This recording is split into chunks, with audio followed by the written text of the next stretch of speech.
Dobrý deň, volám sa Julia Pavelková. Ja som Martin Janták. A ja Tomáš Šoltés.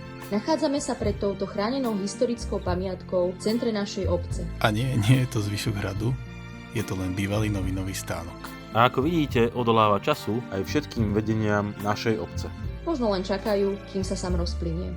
Chceme vám ukázať realitu bežného dňa občana Mostu pri Bratislave, dediny vzdialenej len 3 km od hlavného mesta. Toto nie je turistický chodník, toto je jediný chodník k týmto dvom zástavkám. Alebo môžete skúsiť ísť aj po tejto strane.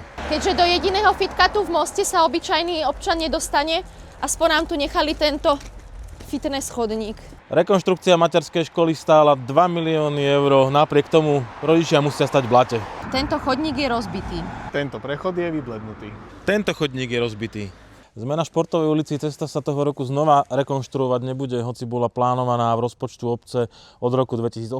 2019, 2020, 2021, 2022, 2023, 2024, 2025. Od roku 2012 je na túto cestu nakreslený projekt a nakoľko nebol aktualizovaný, tak budúca rekonštrukcia bude znova bez chodníka. Takto by to mohlo byť aj u nás, ale žiaľ nie je. Toto je v Podunajských Biskupiciach. Po našich uliciach jazdia auta rýchlo, tak prečo nemáme priechody ako tento? Tu a tu, aj tu. Po rokoch čakania, keď sa cesty konečne opravili, sa na bezpečnosť aj tak zabudlo. Od rekonštrukcie Nálepkovej ulice tu chýba prechod.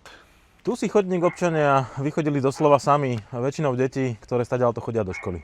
Vítajte na našej promenáde. Toto je hlavný peší ťah medzi obchodmi a časťou Nové Polia. A tento chodník začala naša obec rekonštruovať až po niekoľkých podnetoch od občanov a až potom, čo sa tu stala život ohrozujúca udalosť. A toto zrkadlo spolu s touto križovatkou je jeden nekonečný príbeh tejto obce. O bezpečnom prechode ani nehovoriac. Toto mali byť priority predchádzajúceho starostu a terajšej starostky podľa ich predvolebných sľubov. Dokopy 15 rokov bez investícií do základnej infraštruktúry. Chodníky, priechody a bezpečné cesty, to nie je luxus, to nie je niečo, čo majú občania žiadať a prosiť. To je základ fungujúcej obce.